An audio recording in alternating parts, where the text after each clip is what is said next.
Then it says, take a deep breath and take your time. You have a set amount of time to turn in your ticket, so don't run off to the lottery office the first thing the next morning.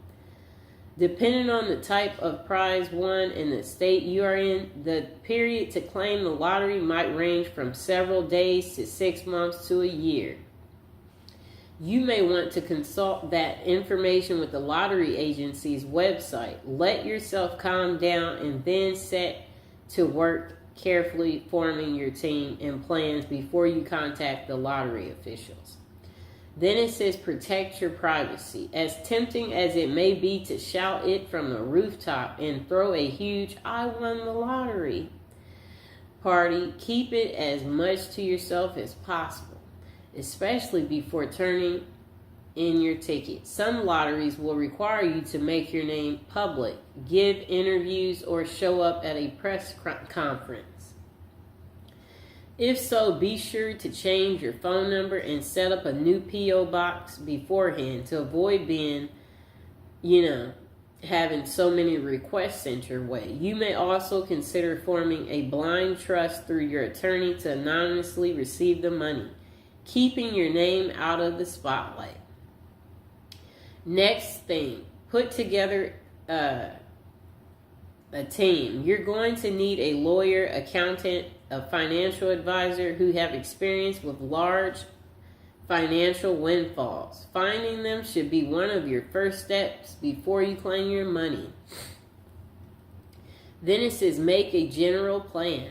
Before you start forming specific financial plans with your advisor, step back and think big picture about what you want from this money. Write down your personal, financial, lifestyle, family, and charity goals and return to that plan later to help keep things on the right track for long run.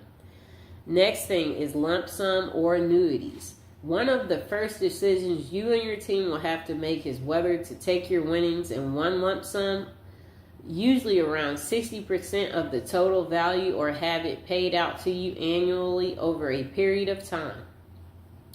Long-term investments take a financial wisdom and restraint, but with careful planning, you may be able to grow your lump sum winnings larger than the future annuity payments would have been, however.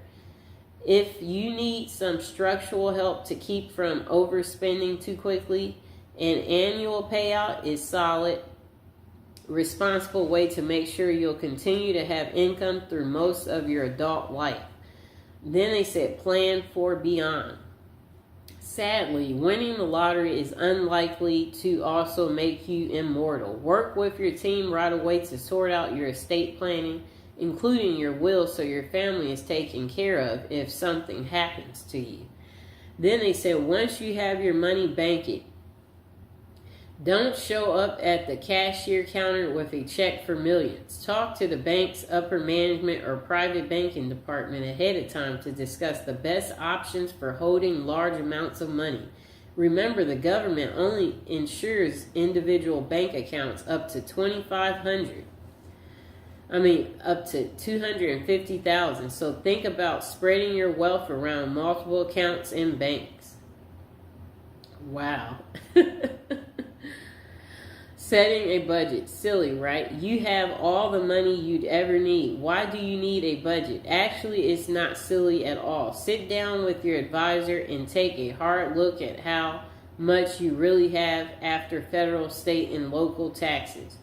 What new annual expenses you'll have for things like property taxes and upkeep and paying your financial team, and how much you want to give to charity. Think about future higher education expenses for your family and how much you'll need in your golden years. Then set strict monthly and annual budgets for what's left over and stick to them. Form a charity and giving plan. As soon as people find out you've hit it big, you're going to have to deal with a lot of financial requests from charities, family, friends. Talk to your team about gifting, taxation structures, and how much you can give each year while still maintaining the lifestyle you desire. You may also consider forming an official charity foundation. Maintaining your perspective and sense of self. Don't quit your day job.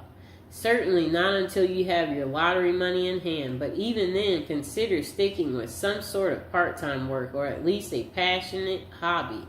Depending on how important work is to your sense of self, you may want to try a new career or go back to school to study something you've always been interested in. Next thing you want to do is keep a healthy mind and body. We all know money can't buy happiness. In fact, some folks say winning the lottery and dealing with the money and requests for help